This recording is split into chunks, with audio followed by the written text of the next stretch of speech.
Dios les bendiga a todos. Vamos a leer en Lucas capítulo 22, versículo 19. Dice así la gloriosa palabra del Señor. Y tomó el pan y dio gracias y lo partió y les dio diciendo: esto es mi cuerpo que por vosotros he dado, haced esto en memoria de mí.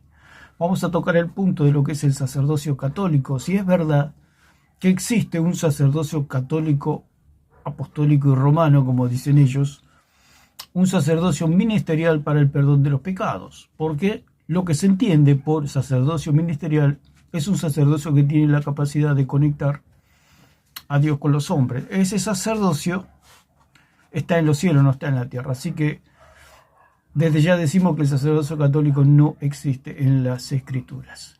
O sea, está todo mal interpretado. Pueden decir: es bíblico porque lo sacamos de la Biblia, pero no quiere decir que porque saques un versículo de la Biblia sea bíblico, en el sentido de que es escritural y que es la verdad de Dios, la sana doctrina.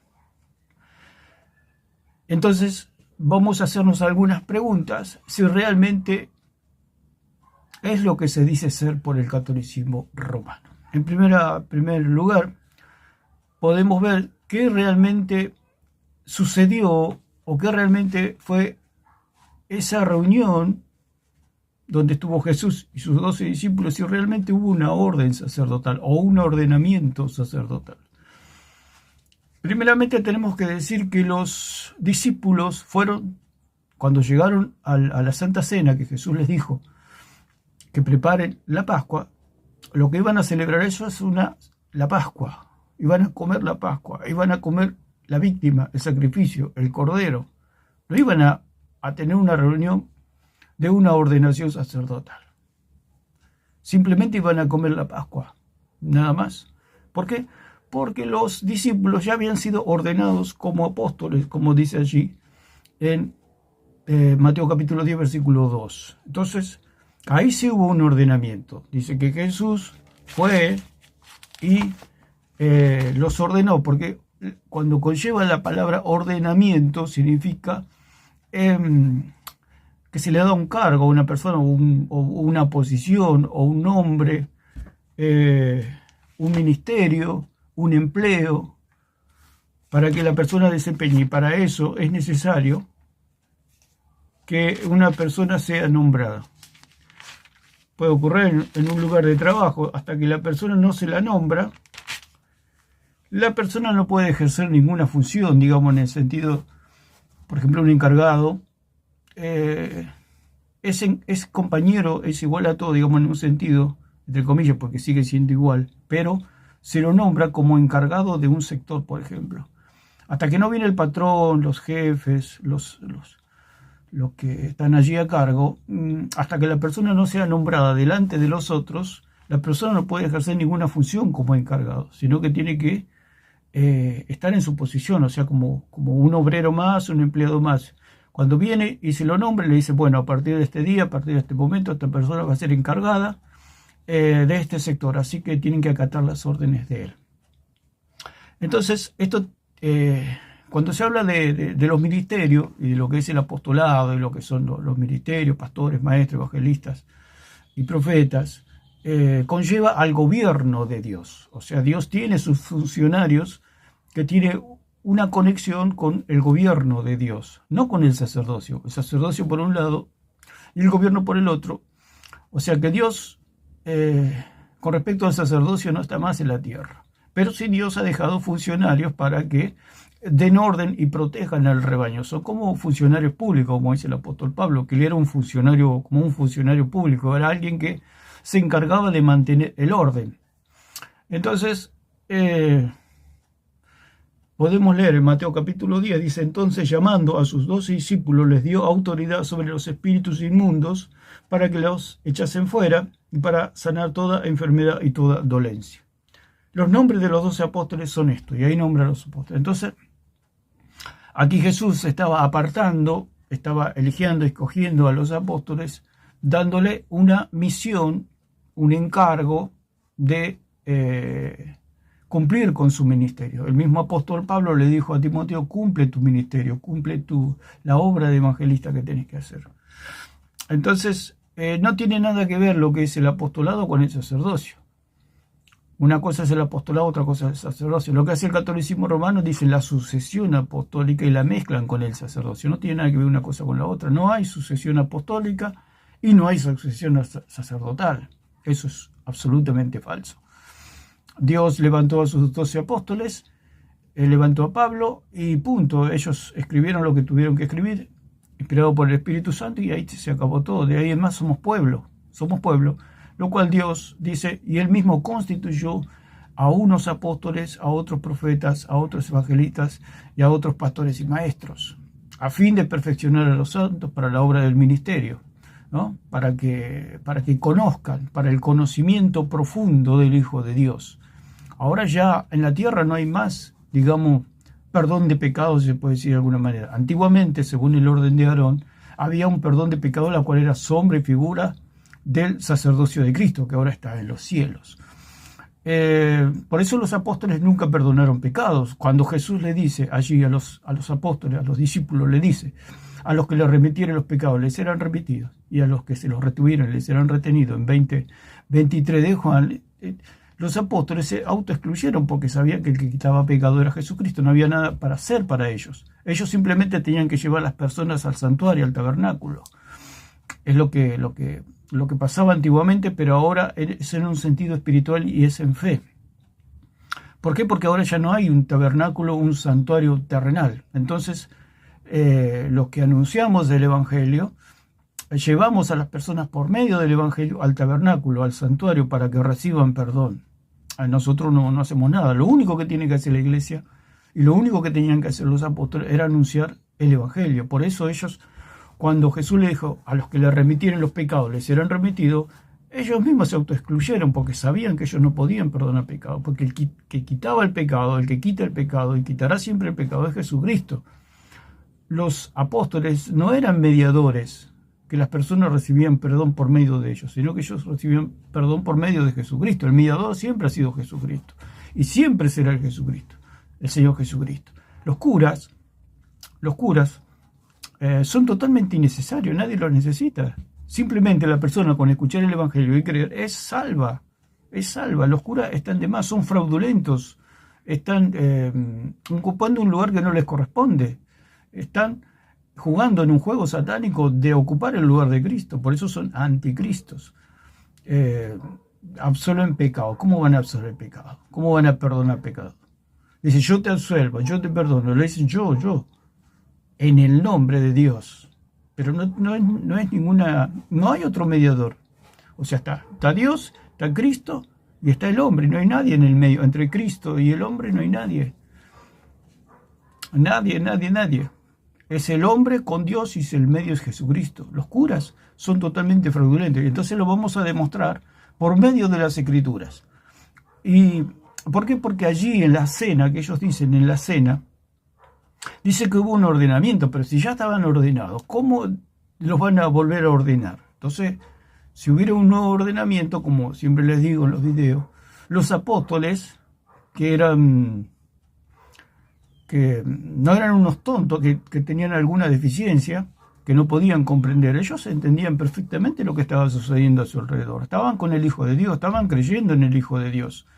Y si Jesús le dice, bueno, vamos a hacer un nuevo ordenamiento, se hubieran mirado entre ellos y hubieran dicho, ¿pero qué estamos jugando? No es que fuimos ordenados ya apóstoles, ¿cómo que ahora nos va a ordenar como sacerdote?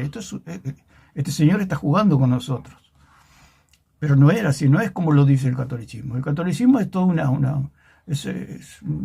como parece una comedia, un chiste, una comedia de humor, no sé, una cosa extrañísima lo que hace el catolicismo. Entonces, no hay otro ordenamiento. ¿Por qué? Porque ya habían sido ordenados como apóstoles. Entonces, es muy serio lo que está pasando acá. Dice que, vamos a leer en Lucas, capítulo 22, volvemos y vamos a centrarnos en lo que fue la cena del Señor, si realmente ocurrió un ordenamiento sacerdotal, y vamos a hacernos algunas preguntas. ¿Por qué? Porque si la hostia perdona pecados, quiere decir que es la creación. La hostia, cuando el católico come la hostia, dice que los pecados le son perdonados, ¿no es cierto? Porque dice que el que come su cuerpo, come su carne, tiene vida eterna, como dice allí en 6:35 de Juan, y en la mayoría de Juan del 28 para adelante, del versículo 28 para adelante. Dice que el que come su cuerpo tiene vida eterna. Entonces ellos creen que comer la hostia es comer el cuerpo de Cristo, porque ellos dicen que está Cristo ahí. ¿Cómo se van a comer a Cristo? ¿Cómo van a masticar a Cristo?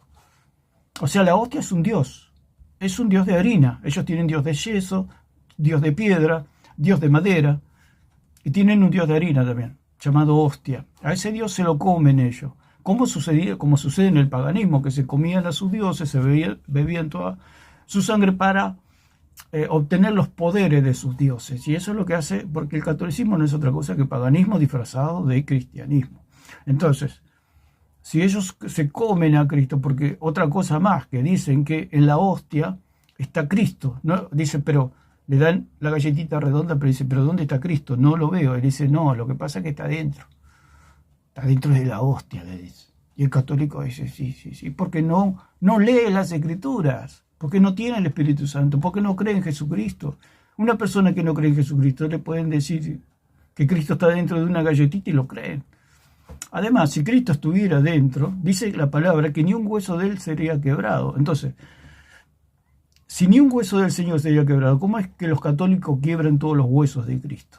Entonces son antibíblicos, es un chiste, digamos, es una broma de mal gusto, el catolicismo romano. Es una broma diabólica, es la broma de Satanás de los siglos, es la gran estafa a la humanidad. Entonces, no está Cristo, y la hostia se transforma en un dios, porque ellos al comer esa galletita, sus pecados les son perdonados. ¿Por qué es un dios? Porque le atribuyen a esa galletita la capacidad de perdonar pecados, como le atribuyen a una imagen la capacidad que le pueda oír. Ese muerto que está detrás de esa imagen, esa representación de un muerto que le puede oír, eso es la idolatría. La idolatría, ¿dónde nace? En la mente del idólatra, como dice en Jeremías capítulo 9, versículos 13 y 14, que de la imaginación de ellos dieron fruto ídolos, porque el ídolo sale de la mente, de la imaginación. Ellos dicen, la imagen, no, ¿qué tiene de malo una imagen? La imagen, dicen, hacen a María, hacen a Jesús, a Pedro, a Pablo, etc. Dice, ¿qué es malo? Lo malo es que esa imagen salió de su imaginación. Porque Cristo vivió hace 2000 años. ¿Lo vio alguien a Cristo de los que estamos hoy presentes? Nadie lo vio a Cristo. En persona, sí, él anduvo caminando. Aparte el Señor dijo, no te harás imagen.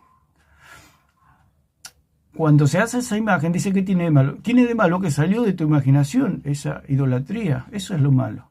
Que la idolatría sale de la imaginación.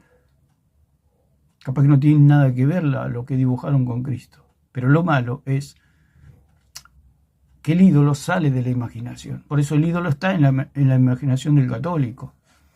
La imagen es idolatría, en el sentido de que sale. O sea, no todas las imágenes son ídolos, pero los ídolos sí son imágenes. Entonces, esa imagen, ¿de dónde salió? La imagen de María, por ejemplo, ¿de dónde salió? ¿Quién la vio a María? De los que estamos en la humanidad hoy presente. Nadie la vio. Entonces, ¿cómo hacen para dibujarla? Porque se la imaginaron. ¿Y de dónde viene esa imaginación? De la idolatría. Eso es idolatría. Esas imágenes salen de dentro del idólatra. Entonces, esa es la idolatría, ese es el pecado. Y la hostia, ¿dónde está el poder de la hostia? En la imaginación del católico, en la imaginación del idólatra. Porque para mí es una galletita que yo la mojo en café y me la como. Pero para el idólatra es Dios, es el cuerpo de Cristo.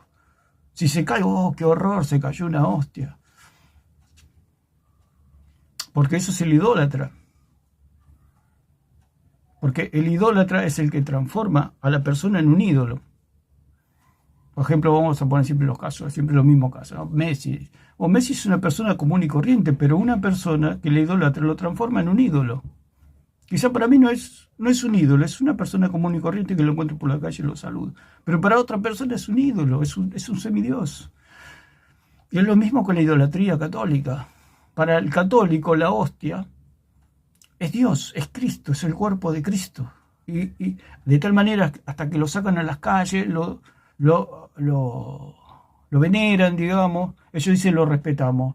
Pero todo lo que es la adoración, el Señor dijo, no los honrarás. no te harás imagen, no las honrarás ni te inclinarás a ellas. Entonces todo eso es la idolatría. Entonces, ¿qué es lo que produce la hostia? Hay toda una maquinaria que está detrás de ese Dios, digamos, que no es otra cosa que, porque si no hay transustanciación, no hay sacerdocio, no hay Dios. Entonces, ¿por qué le duele tanto al catolicismo que se le diga que los sacerdotes son falsos? Porque todo es falso. Es falsa la transustanciación, es falsa la hostia y es falso su perdón de pecados. No hay perdón de pecado. Entonces las personas dicen, pero ¿dónde estamos? Y están en la nada misma. Hasta que no crean en Jesucristo, están en sus pecados, como dijo el Señor a los fariseos. Si ustedes no creen, los pecados están dentro suyo todavía están en pecado. Todavía los pecados cargan con los pecados. Por eso el Señor dijo, a los que se le remitiesen los pecados les serán repetidos. La palabra remitir significa que algo se envía a otro lugar. Por medio de la fe. Cuando la persona cree, sus pecados le son quitados, como dijo Juan. El que quita el pecado. ¿Quién quita el pecado? Cristo. Entonces no necesitamos ningún hombre para que nos quite los pecados, porque el único que puede quitar pecados es el hombre. Cristo. El hombre no puede hacer nada, no puede quitar pecado. Entonces el hombre es absolutamente innecesario. Lo que necesitamos es oír el Evangelio y creer en Cristo. Eso es lo único que nosotros necesitamos. Nada más. Los curas están de más, por supuesto, están robando. Son ladrones y salteadores, como dice la palabra. Entonces, si no hay sacerdocio, no hay transustanciación. Si no hay transustanciación, no hay hostia. Si no hay hostia, no hay Dios que perdone pecados. O sea, un falso Dios, un Dios ajeno. Por eso el Señor dijo, no tendrás dioses ajenos delante de mí. ¿De qué estaba hablando el Señor? De la hostia. Que es un Dios ajeno. ¿Por qué es un Dios ajeno? Porque tiene la facultad, la capacidad, la propiedad, la cualidad, el poder, la autoridad para perdonar los pecados. Y ese atributo incomunicable solo le concierne a Dios, a nadie más. Solamente le concierne a Dios el perdonar pecados. Nadie puede perdonar pecados, ni un hombre puede perdonar pecados. No hay perdón de pecados en la tierra. Ese perdón está en los cielos, en el santuario. Por eso, como dijimos, el catolicismo hace toda una maqueta de lo que era el tabernáculo, o sea, un templo. Dentro de ese templo meten sus falsos sacerdotes, los cuales ministran perdón de pecados, como ocurría en la antigüedad con Aarón, sus hijos y los levitas. Sabemos que era todo sombra y figura. Lo que dicen ellos es que hay una conexión y una continuación de lo que era el sacerdocio arónico con el falso sacerdocio católico. No hay ninguna conexión. Un orden fue sacado y fue colocado otro orden, fue sucedido, se puede decir, por otro orden, que es el orden según Melquisedec, el cual ocupa solamente Cristo. El 7:11 dice que es el lugar para un solo. ¿Qué necesidad habría para que haya ese cambio? El cual hay un solo sacerdote. Lo podemos leer. Hebreos capítulo 7, versículo 11.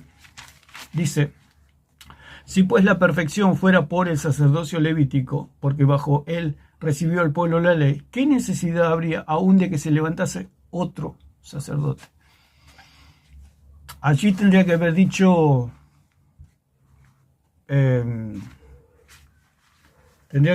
Hebreos, ¿qué necesidad habría de que se levanten otros sacerdotes? O sea, dando alusión al catolicismo romano. O sea que si usted va a las escrituras, nunca va a encontrar el sacerdocio católico romano, nunca. Jamás, porque no existe. Es como buscar algo que no existe. Cuando hablo del señor Alarcón, que es muy hábil para vender algo que no existe, hay que ser muy, muy, muy hábil.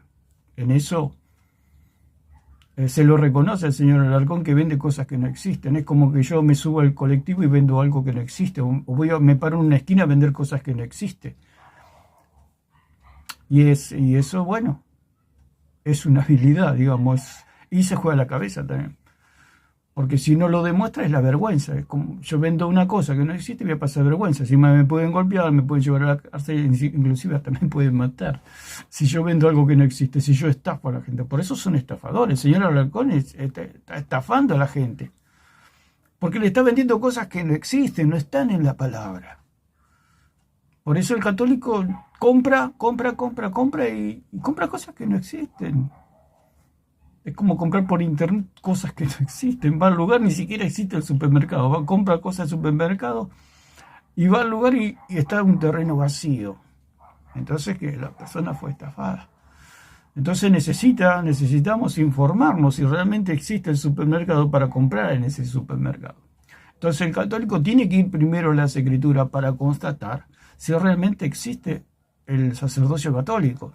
Entonces, acá ya está.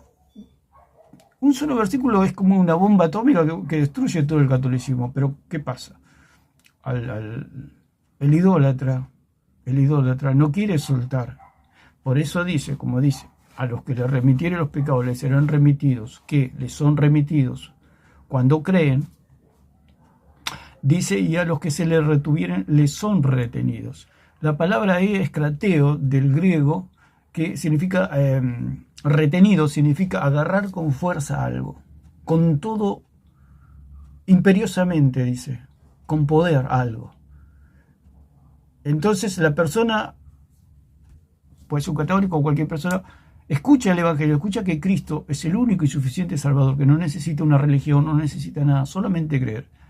La persona se rehúsa a creer. Por eso el Señor dijo, el que rehúsa a creer ya ha sido condenado. ¿Por qué? Porque no tiene escapatoria. Porque Cristo le dice, dame tus pecados, que yo me los llevo. Yo te perdono todo, dámelos todos. Pero ¿qué pasa? Ahí dice, a los que se los retuvieron les son retenidos.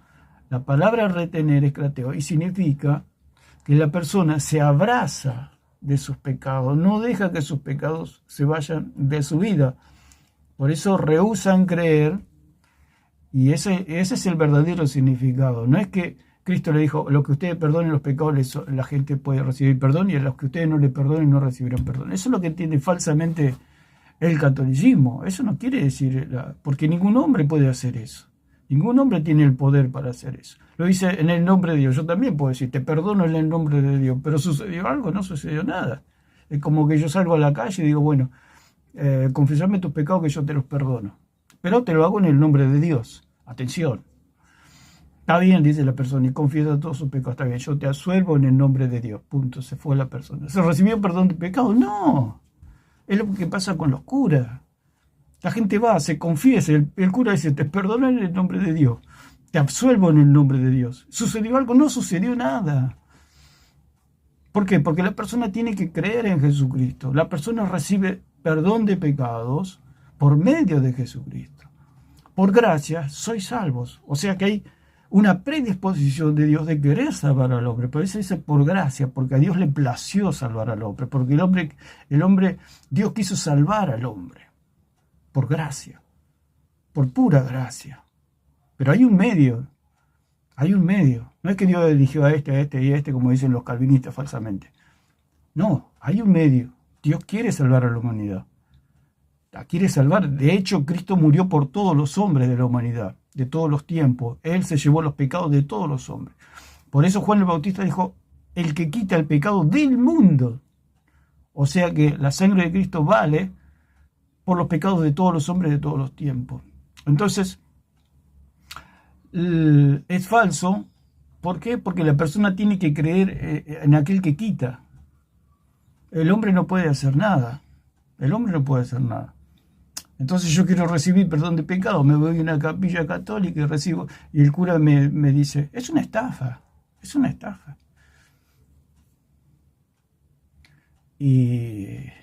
¿Por qué es una estafa? Porque no hay perdón de pecados. Yo también le digo, perdono al mundo en el nombre de Dios. ¿Y qué valor tiene eso? No tiene ningún valor. Entonces el catolicismo romano no existe en las escrituras, es algo fraudulento. ¿Por qué? Porque dice, ¿qué necesidad habría aún de que se levantase otro sacerdote? Ese otro sacerdote, ¿quién es? El cura Toro, los curas católicos. Ese otro sacerdote es Cristo, no en el orden, según Melquisedec, hay lugar para una sola persona, porque como dijimos, es una zona restringida, nadie puede entrar en ese orden. ¿Por qué? porque fue nombrado solamente Cristo. El punto del ordenamiento es el nombramiento.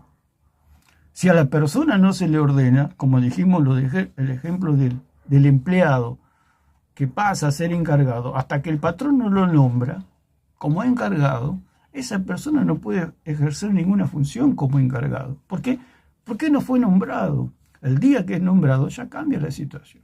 Esta situación es que Dios nombró a Melquisedec, lo llamó sacerdote del Dios Altísimo, porque la Biblia lo dice. Pero dice, ¿dónde lo nombró? Y la Biblia lo está diciendo allí en 14:18 de Génesis. Y si la Biblia lo dice, es porque Dios lo nombró. Ya Dios lo nombró. ¿Cuándo lo nombró? Nadie lo sabe, porque es sombra y figura del sacerdocio de Cristo. ¿Cuándo lo nombró Dios a Cristo? ¿En qué día? ¿Qué fecha? ¿Cuándo fue? ¿El día? ¿La hora? Nadie lo sabe eso. Por eso es sombra y figura del sacerdocio de Cristo. Dios nombró a Melquisedec, Dios nombró a Aarón, sus hijos y los levitas, y Dios nombró a Jesucristo, a nadie más. ¿Dónde dice la Biblia que Dios nombró sacerdotes o sacerdotes católicos romanos, sacerdotes gentiles? Somos sacerdotes por medio de la sangre, por medio de creer, pero somos reyes y sacerdotes, pero no estamos bajo en ningún orden jerárquico nosotros. Nosotros, como somos pueblo de Dios, somos todos sacerdotes. Acá no hay orden sacerdotal en la tierra. Ese orden sacerdotal está en los cielos. Así como el pueblo de Israel era pueblo, pero los que era el pueblo de Israel eran reyes y sacerdotes también. Usted observe la mezcolanza que hace el catolicismo romano y confunde a la gente. Uno, si le pregunta a un católico, no entiende nada. No entiende nada. Es una enredadera. Porque, claro, han mezclado los dos órdenes y de los dos no hacen uno.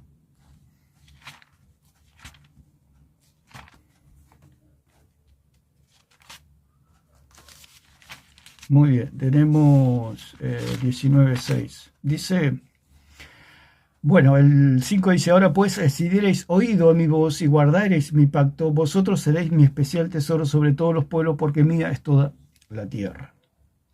Y vosotros me seréis un reino de sacerdotes y gente santa. El pueblo era un reino de sacerdotes, el pueblo de Israel. Pero había una jerarquía sacerdotal, la cual estaba encima. Acá sí hay una jerarquía. La iglesia tiene una sola jerarquía. Esa jerarquía es Cristo, tanto cabeza como sumo sacerdote. Entonces, Dios es una sombra de lo que es el sacerdocio, digamos, para que nosotros podamos entender que en el tabernáculo estaba, digamos, la jerarquía, o sea, el orden. En ese orden estaba Aarón, sus hijos y los levitas, nadie más. Ni siquiera el pueblo podía tocar los utensilios del santuario terrenal. Usa quiso tocar el arca y cayó muerto. El rey Usías entró al templo y le salió lepra en la frente. O sea, nadie podía pasar ese lugar. Y el sacerdote Toro y todos los curas católicos dicen que ellos entran y salen al lugar santísimo y son los dueños y señores del santuario. Ese santuario está en los cielos, donde se vio que Toro vaya y entre al santuario celestial. No porque está acá en la tierra, es un ser humano, como todos nosotros. Entonces es mentira el que dice que es sacerdote del Dios Altísimo. El único sacerdote del Dios Altísimo está en los cielos, está ministrando en los cielos. Y es Jesucristo, no hay otro, porque el orden en el cual ahora nosotros, en la era del orden, según el orden de Melquisedec, el cual Jesucristo, solamente Él está en ese orden, en esa jerarquía. En esta tierra no hay jerarquías sacerdotales. Por eso es mentira lo del sacerdocio católico. Ellos dicen que son especiales, que tienen ministerio. Eso es totalmente falso. Esos toman del antiguo sacerdocio que fue quitado, abrogado, cambiado por débil, por ineficaz. Ellos toman de ahí que el sacerdote es santo, que lo tenés que tomar como santo, que son gente santa. Es todo falso eso, porque toman del orden arónico eso, y del orden según Melquisedec toman que ellos son sacerdotes del Dios Altísimo, los cuales si una persona, el que ocupa el lugar ese, puede perdonar pecados. Ellos dicen, no, el cura no perdona pecados. Ellos dicen una cosa, pero en realidad son otra. El mismo cura Toro dijo que él quitaba pecados. Entonces, ¿en qué quedamos? ¿Quitan o no quitan? Y si quitaran en el nombre de Dios también es falso, porque no tiene ningún valor. Yo también digo, perdono al mundo, perdono a toda mi familia en el nombre de Dios. ¿Qué valor tiene? No tiene ningún valor si no creen. Entonces, vosotros me seréis un reino de sacerdotes y gente santa. Entonces había un pueblo, los cuales eran sacerdotes y gente santa.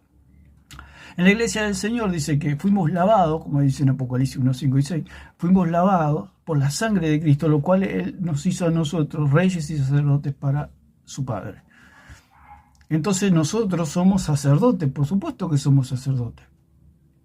Y hay una jerarquía sacerdotal. Esa jerarquía sacerdotal está en los cielos, no está en la tierra. Entonces, todo eso de la jerarquía que ellos dicen que está en la tierra es mentira. Eso está en los cielos, esa jerarquía, y la ocupa una sola persona llamada Jesucristo. Nadie más. Entonces, vamos a hacer algunas preguntitas que, como veníamos hablando, ¿qué es la hostia? La hostia es la creación de un Dios, es un Dios. O sea, ¿qué es lo que produce el falso sacerdocio católico? La producción de un Dios. Tiene un medio la transubstanciación. Como no existe el sacerdocio católico, no existe la transubstanciación, es mentira. Y no existe la hostia como perdonador de pecados. No existe. Entonces, vemos que la hostia es totalmente falsa y solamente es la creación de un Dios por medio de un sacerdocio y una transubstanciación. Entonces, probamos por medio de las Escrituras que no hubo ninguna ordenación sacerdotal. O sea, si nosotros tomamos el versículo que dicen ellos, 19, tomó el pan, o a partir del 17, y habiendo tomado la copa, dio gracias y dijo, tomad esto y repartirlo entre vosotros, porque os digo que no beberé más del fruto de la vid hasta que el reino de Dios venga. Y dice en el versículo 19, que fue el que leímos primero, ellos dicen que allí hay un nombramiento sacerdotal. ¿Dónde está el nombramiento sacerdotal? ¿Usted lo puede ubicar ahí? ¿En qué momento Jesús dice, ustedes van a ser mis sacerdotes? En primer lugar, que si Jesús dicen que es el sumo sacerdote, en realidad es el sumo sacerdote, pero no ejercía en ese momento, porque ya había otro orden sacerdotal. Si Jesús hubiera tomado un lugar, sería un subversivo que se revela ante la autoridad sacerdotal en ese momento, la cual estaba según el orden de Aarón, arónico, sus hijos y los levitas. O sea, había otro orden. Y el sumo sacerdote no era quien nombraba sacerdote. Aarón no nombraba, porque había una ley sacerdotal que era por medio de la descendencia. ¿Qué ley había acá? Para que él se tome el atributo, para nombrar sacerdotes. ¿En qué momento el Padre le dijo, anda y nombrar sacerdotes a los apóstoles? En ningún momento. ¿Por qué? Porque ya habían sido ordenados como apóstoles. Jesús no podía decir en la cena, uy, me equivoqué, muchacho, no era apóstol, era sacerdote, discúlpenme, vamos a empezar todo de nuevo. O sea que el Jesús que tienen los católicos es totalmente ridículo. Es un falso Jesús, por supuesto. Entonces, lo que queremos decir que si nosotros queremos, o si el católico quiere demostrar que sus sacerdotes son verdaderos, no lo pueden demostrar porque no hay ningún nombramiento. Es como que yo estoy en un lugar, en una fábrica, y digo, muchacho, a partir de hoy yo soy el encargado del sector. Me van a mirar y se van a reír. ¿Por qué? Porque no fui nombrado. Es lo mismo que sucede en el catolicismo. Ellos dicen, somos sacerdotes del Dios Altísimo. El cura Toro se para y dice, yo soy sacerdote del Dios Altísimo. ¿Y qué hacemos nosotros? Nos reímos. ¿Cuándo te nombró el Padre? ¿Cuándo? Si el único sacerdote del Dios Altísimo es Jesucristo. Es una risa, digamos, es algo cómico, es un chiste,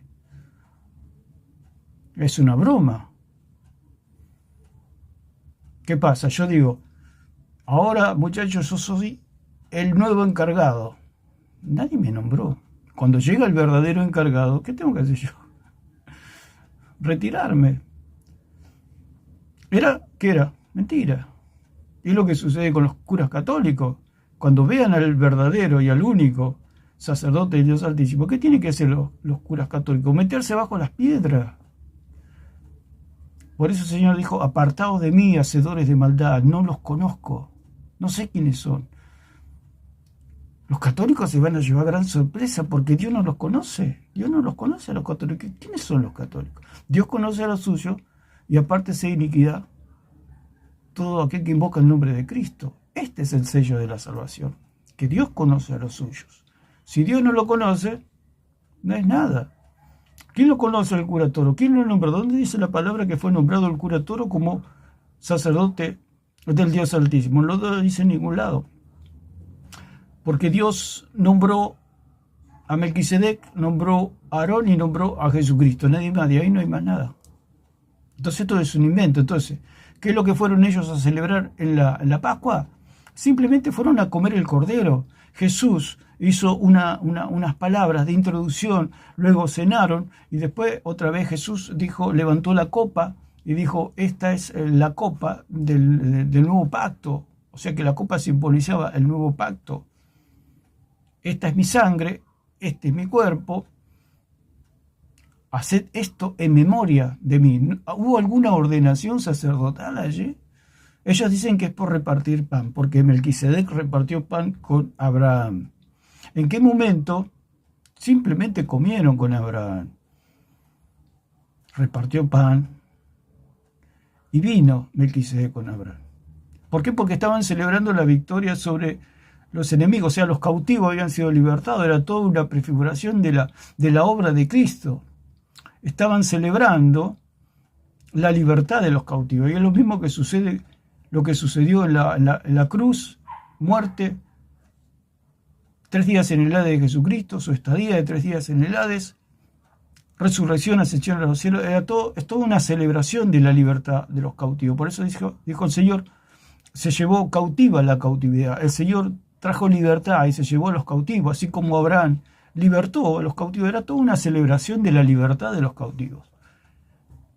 Entonces, pero en ningún momento Melquisedec nombró a Abraham como sacerdote, no lo dice la palabra.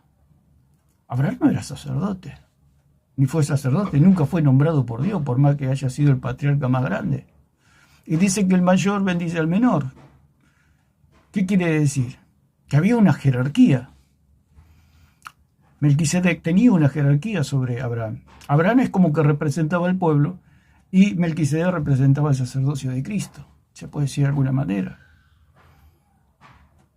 O sea, hay una jerarquía sacerdotal, pero esa jerarquía la ocupa una sola persona, Jesucristo. Ahí no están los curas católicos. Ellos dicen que tienen jerarquía, que se los tienen que respetar. Estaba viendo un video del cura Toro que decía, ya no respetan a los curas. Claro, porque la gente se está despertando. Se está dando cuenta que son falsos y fraudulentos. Que son personas comunes y corrientes que están ocupando un lugar que nadie... Es un chiste, digamos. Es como que yo juego a ser presidente. Me van a tomar por loco. Yo me pongo la banda presidencial y salgo por las calles diciendo que soy el presidente. Eso es lo que hacen los curas católicos. Se visten de sacerdotes y dicen que son los sacerdotes del Dios Altísimo. Es un chiste. Si la gente despertara y entendiera, es como que cuando yo dije, muchachos, a partir de ahora yo soy el encargado, y mis compañeros iban a reír. ¿Desde cuándo? Me van a preguntar. ¿Desde cuándo sos encargado? Si el patrón no dijo nada. Porque el único que me podía nombrar como encargado es mi patrón. Y en este caso es igual. El único que puede nombrar sacerdote es Dios. Si Dios no lo nombra, es falso. Entonces, no hay transustanciación. Jesús. ¿Era sacerdote Jesús? Por supuesto que no, porque dice en 8.4 de Hebreo que si él estuviera en la tierra ni él sería sacerdote. ¿Por qué? Porque ya había otro orden sacerdotal. Y él no podía violar esa ley, porque la ley que estaba imperando En ese momento era una ley por descendencia y Jesús no era levita, Jesús era de la tribu de Judá, o sea que él no era sacerdote. O sea que él no podía oficiar como sacerdote y menos nombrar sacerdotes. Entonces es falso lo del catolicismo romano, porque Jesús no era sacerdote y si no es sacerdote, ¿cómo va a nombrar sacerdotes? Y el que nombra sacerdote es Dios. Así que es totalmente falso. Los sacerdotes católicos son falsos. Porque Jesús no los nombró, ni él era sacerdote. Tenía un tiempo para él comenzar su sacerdocio, ¿no?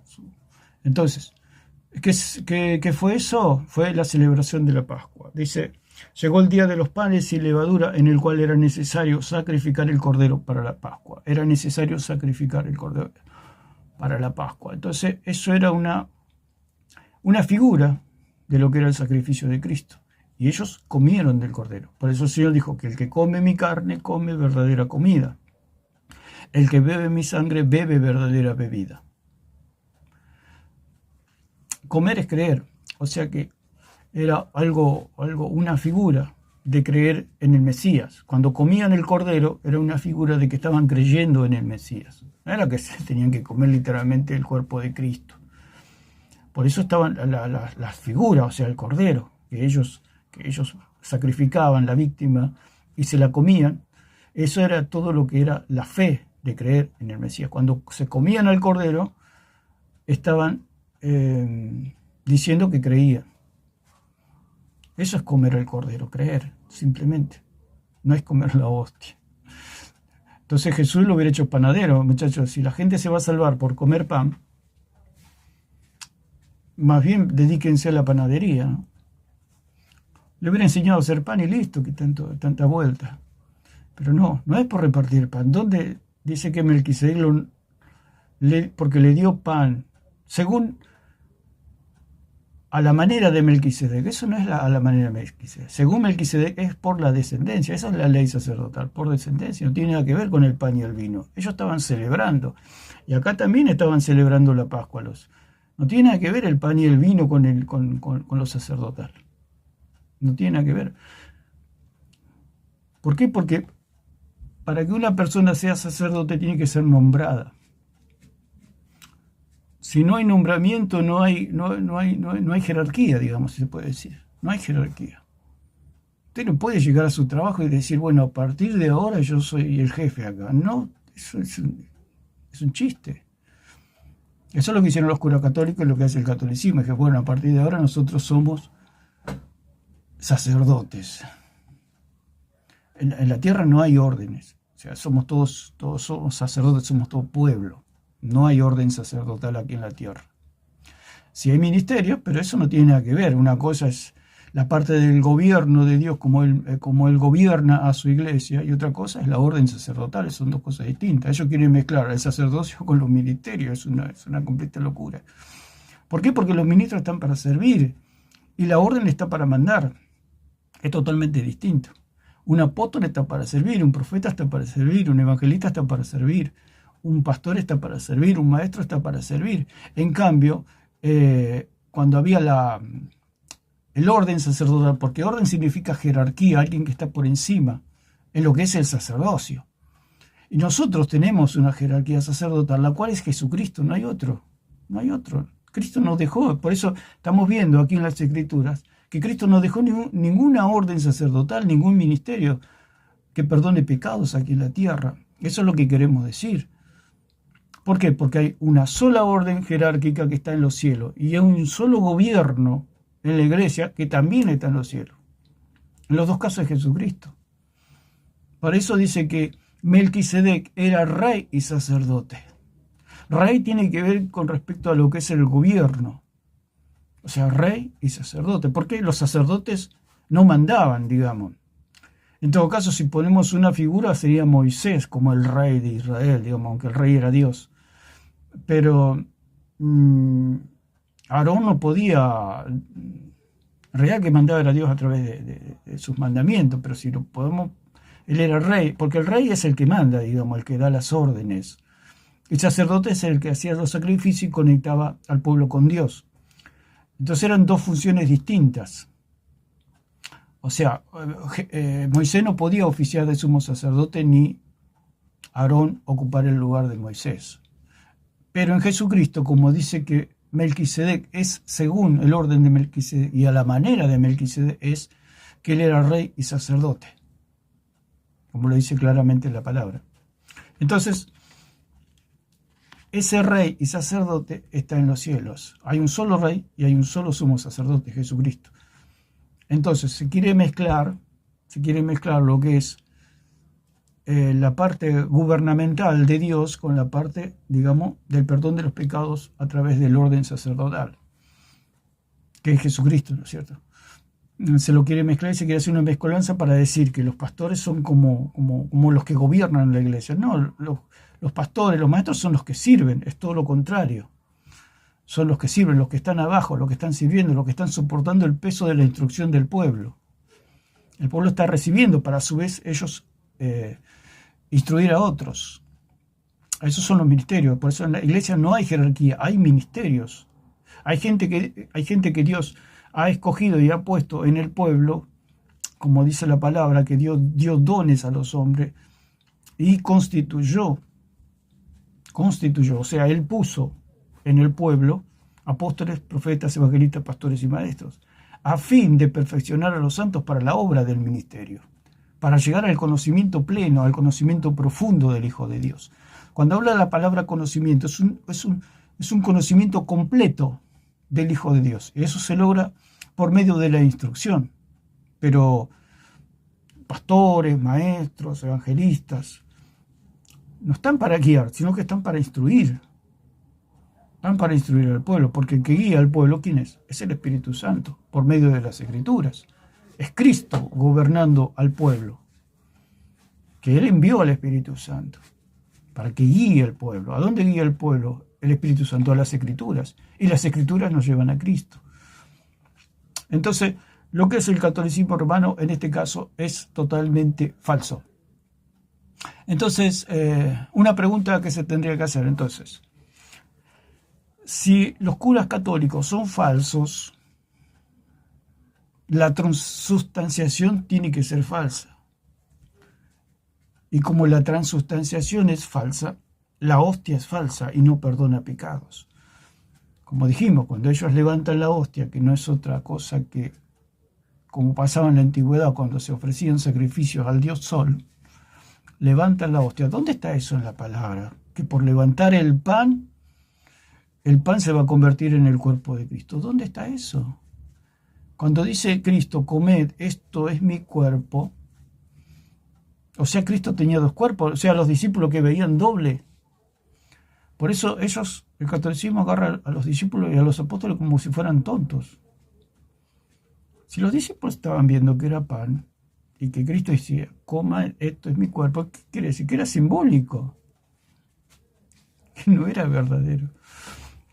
Digamos que era un memorial, la institución de un memorial. Entonces, Cristo comió, si ellos dicen, entonces, ellos dicen que Cristo transformó el vino en sangre, es falso, porque Cristo no lo transformó en sangre nunca. ¿Por qué? Porque Cristo, si bebía sangre, si comía sangre, estaba violando la ley. Y al violar la ley, Cristo estaba pecando. Y si Cristo hubiera pecado, todavía estaría en el Hades, porque la muerte no lo hubiera dejado salir. Porque el aguijón de la muerte es el pecado y el poder del pecado la ley. No podría salir Cristo si tenía pecado. ¿Por qué las personas no podían salir? Por el pecado. O sea, la muerte agarra las almas porque hay pecado. Por eso ese es el aguijón de la muerte, el pecado. Y el poder del pecado, el poder que tiene el pecado es la ley. Porque la persona que quebranta la ley es el poder del pecado. O sea que el pecado se agarra de la ley para retener a las personas o para condenar a las personas. Y la muerte, cuando una persona tiene pecado, digamos, la retiene, digamos, no la deja salir. Entonces Cristo fue 3 días al Hades y como la muerte no le encontró pecado, pudo resucitar. Jesús resucitó. ¿Por qué resucitó? Porque en la cena, aquí en la Pascua, no bebió sangre. Entonces la transustanciación es falsa. ¿Por qué es falsa? Porque Cristo no bebió sangre. Cristo nunca convirtió el vino en sangre. Dice Levítico 3:13, 3:17, perdón.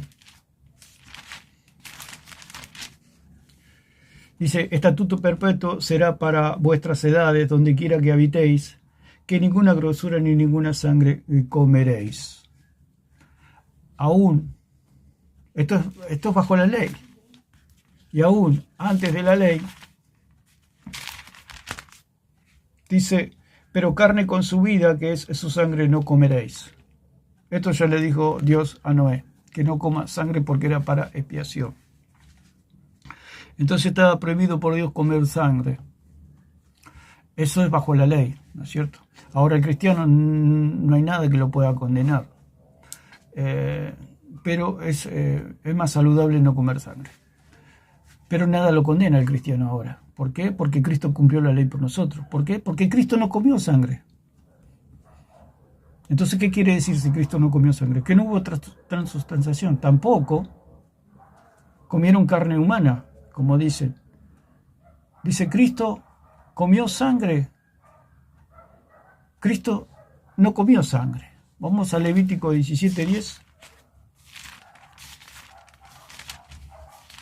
Dice, si cualquier varón de la casa de Israel o de los extranjeros que moran entre ellos comiere alguna sangre, yo pondré mi rostro contra la persona que comiere sangre y la cortaré de entre el pueblo. Yo pondré mi rostro contra la persona que coma sangre, dijo el Señor. Si Cristo hubiera comido sangre, hubiera pecado. ¿Qué quiere decir?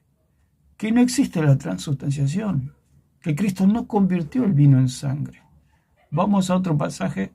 Bueno, en 26:29 de Mateo dice que después de haber cenado, o sea que si Cristo convirtió el vino en sangre, ya tenía que, los discípulos ya tenían que ser vampiros, ¿no? Andar todo con la capa, con los colmillos, bebiendo sangre. Porque ellos dicen que Cristo convirtió el vino en sangre. Escuché una apologista católica que dijo que manipulaban sangre. Entonces, la locura. La locura ahí con... y bueno, cuando terminó la cena se iban todos a los sepulcros, ¿no? A dormir a los sepulcros los apóstoles. Eso es la atrocidad católica.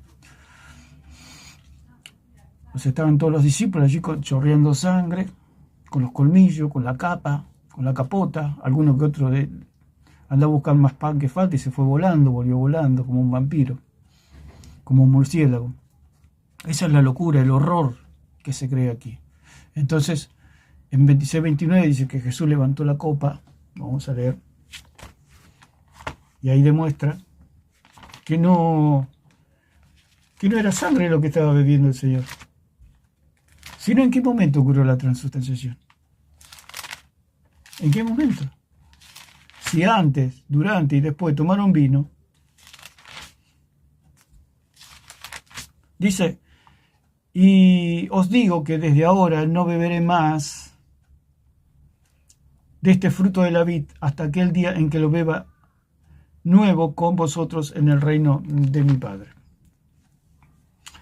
Lo mismo lo dice el apóstol Pablo, que después de haber cenado, dice el apóstol Pablo allí en 26, a ver, lo vamos a ubicar. Esto es para ver que la transustanciación es falsa, que Jesús nunca convirtió el vino en sangre. Dice, porque yo recibí del Señor lo que también os he enseñado, que el Señor Jesús, la noche que fue entregado, tomó pan y habiendo dado gracias, lo partió y dijo, tomad, comed, esto es mi cuerpo que por vosotros es partido. Haced esto en memoria de mí. Asimismo tomó también la copa después de haber cenado. Tomó la copa después de haber cenado. Si él convirtió el pan en carne, pero acá dice que después de haber cenado, el vino seguía siendo vino. Dice, así tomó también la copa después de haber cenado, diciendo, esta copa es el nuevo pacto en mi sangre. O sea, la copa representaba el nuevo pacto, porque cuando Moisés celebraron el pacto con Dios, que era que ese pacto se hacía efectivo por medio de la obediencia del pueblo, ahora la copa representaba, así como dice que Moisés tomó la sangre y lo vertió y esparció sobre el pueblo y dijo, esta es la sangre del pacto, que era por medio de la obediencia del pueblo. Si el pueblo era obediencia, porque cuando hay un pacto hay dos partes que una tiene que hacer su parte. Entonces, Dios daba su vida, Dios daba la sangre, Dios daba el perdón, pero tenía que haber de parte del pueblo obediencia.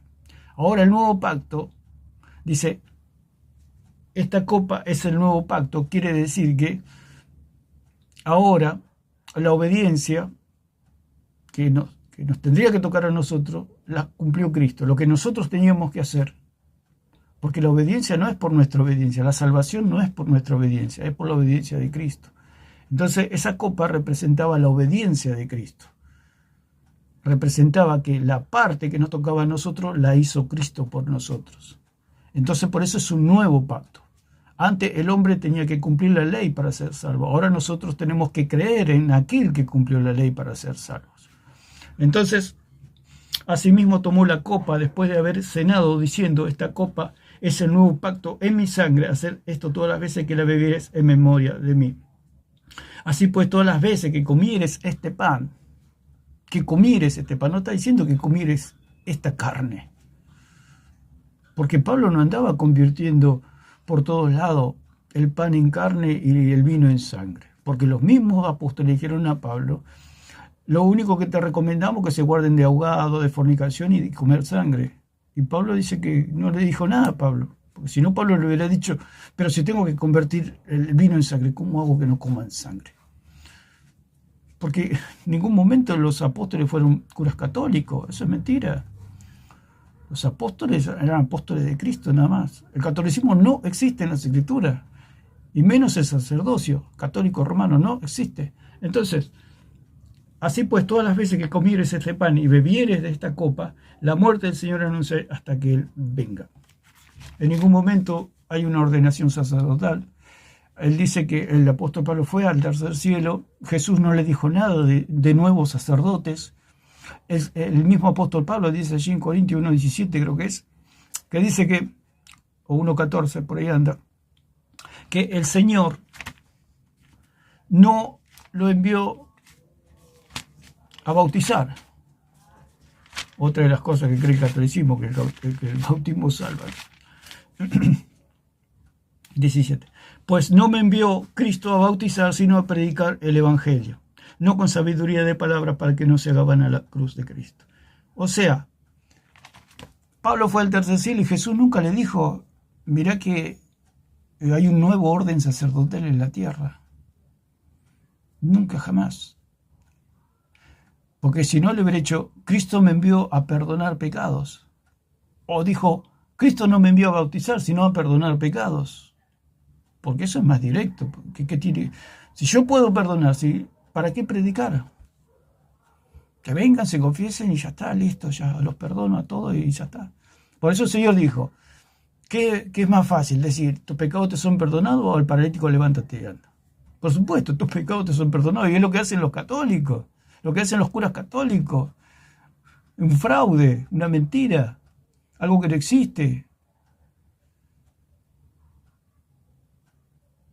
Es como decir, te voy a depositar $1.000.000 en tu cuenta, anda que cuando vayas, pero te lo hago en el nombre de Dios, anda que... Entonces la persona va contenta, va a revisar su cuenta y en su cuenta no hay nada.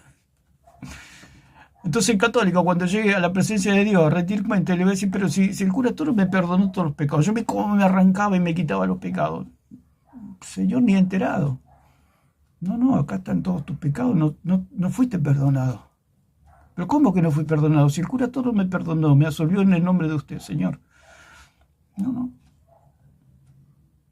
La salvación es por gracia, por medio de la fe, no por obra, le dirá el Señor. ¿Cómo por gracia, por medio de la fe? No era por medio del cura todo lo que yo recibía, perdón de pecados. No es que él quitaba mis pecados en el nombre de Dios. No. Por eso el Señor dice, no los conozco, apartados de mí, hacedores de maldad. No los conozco. Porque el Señor nos conoce por medio de la fe. Por eso a los que le remitieren los pecados les son remitidos y a los que se los retiren les son retenidos. Porque cuando la persona no cree, abraza sus pecados, abraza su idolatría. Por eso el idólatra no quiere dejar sus ídolos. Es como que está abrazado a una estatua de María, póngale y le diga, pero deja eso, que eso te está llevando al lado de fuego. Y la persona no lo quiere soltar. Eso es, a los que le retuvieron los pecados les son retenidos. O sea, la persona quiere retener los pecados, no quiere dejar que sus pecados se vayan. Porque Cristo es como, Cristo dijo, cuando yo sea levantado, atraeré a todos hacia mí. Diciendo que el que cree, los pecados se los lleva al cuerpo de Cristo. Es como una aspiradora que se absorbe los pecados de la persona cuando la persona cree. Y la persona queda vacía de pecado. Entonces cuando la persona está vacía de pecado, hay paz. Entonces viene el Espíritu Santo. Por eso la paloma allí, cuando fue el arca de Noé, que dice que fue arrojada la paloma una y otra vez. La paloma, por eso dice que trajo una ramita de olivo que simboliza la paz. Es toda una simbología de lo que es la salvación. Cuando la persona cree, Cristo se lleva los pecados, o sea, le remite los pecados, pero hay un medio que es creer. Cuando la persona cree, como una aspiradora, se le llevan todos los pecados y la persona queda vacía de pecado. ¿Por qué? Porque se le han perdonado todos los pecados desde que nació hasta que murió. No es que no peca más, por supuesto, porque seguimos pecando, pero esos pecados ya no se nos computa para condenación, sí para un juicio retributivo en esta tierra, por supuesto, porque si usted sale a robar como cristiano, lo más probable es que se lo lleven a la cárcel. Pero para condenación ya queda la persona vacía, y cuando está todo vacío de pecado el ser humano, viene el Espíritu Santo como esa paloma donde encuentra paz. ¿Dónde se ubica la paloma o dónde viene el Espíritu Santo? Donde hay paz. Por eso dice que el olivo, la ramita de olivo, es símbolo de la paz. Entonces, la persona, la aspiradora, o sea, Cristo se quiere llevar los pecados, pero la persona, y uno le dice, soltá, pero no quiere soltar. Por eso dice que el Señor Jesús, el que no cree, ya ha sido condenado. Cuando no cree la persona, los pecados le son retenidos. O sea, la persona se abraza a sus pecados y no dejan que sus pecados se vayan. Y la persona muere en sus pecados. Cuando llega a la presencia de Dios, llega con todos los pecados, llega con toda la deuda, digamos. O sea, Cristo le dice, Cristo, yo te pagué la deuda, créeme que yo te pagué la deuda. Pero dice, no. Y no creen. Cuando llegan allá, llegan con toda una lista, ¿sí? Y dice, ¿cómo la pago? No hay manera de pagarla. Tus pecados solamente la sangre de Cristo lo podía quitar. Y esa es la tragedia del catolicismo, la mentira de los curas católicos que dicen que quitan pecados en el nombre de Dios. Por eso dicen, no, los curas no quitan pecados, pero por supuesto que no, y yo tampoco, y nadie puede quitar pecados. El problema es la mentira, que dicen que lo hacen en el nombre de Dios, y el problema es que el que cree. Si yo me paro en una esquina y decís, vengan que yo les perdono los pecados, el que cree en mí es la persona perjudicada. Porque es una persona demente para decir, vengan que yo les perdono los pecados en el nombre de Dios. Entonces la persona se va contenta y dice, mis pecados me fueron perdonados. Pero es una mentira. Y así sucede con el confesionario. Es mentira, por eso dicen, bueno, cuentan de Lutero que se iba hasta 6 veces y más a confesarse. Claro, porque era mentira. Era mentira que él no recibía perdón de pecados. Es un testimonio, una anécdota. Pero es una verdad. Te puede ir 1000 veces al confesionario en un día y nunca va a sentir perdón de pecados. Porque no hay ese vaciamiento. Porque dice que a los que le remitieren, les son remitidos. O sea, la persona se vacía de sus pecados por medio de la fe. Cristo se lleva, como una aspiradora para gratificarlo, se lleva los pecados. ¿A dónde se los lleva? Se los llevó en su cuerpo hace 2000 años. Lo que pasa es que cuando usted crece hace efectiva esa salvación. Entonces, es totalmente falso lo del sacerdocio. Entonces, Cristo no comió sangre. Entonces, Cristo, al no comer sangre, no convirtió el vino en sangre. Y al no convertir el vino en sangre, la transustanciación es falsa. Lo mismo que la carne. Cristo no convirtió el pan en carne. ¿Por qué? Porque Pedro en Hechos capítulo 10, versículos 13 y 14 dice que nunca, cuando Dios le dice mata y come, Pedro le dijo nunca he comido cosa inmunda, cosa común. ¿Qué estaba queriendo decir Pedro? Que en la cena del Señor, al igual que Jesús, no comió carne humana. Comió la carne del cordero, sí, habrá comido, si Pedro era robustito, habrá comido bastante también. Pero no comió la carne. Si no, Cristo hubiera ido a la cruz todo mordisqueado, ¿no? Todo con algunos pedazos menos, porque los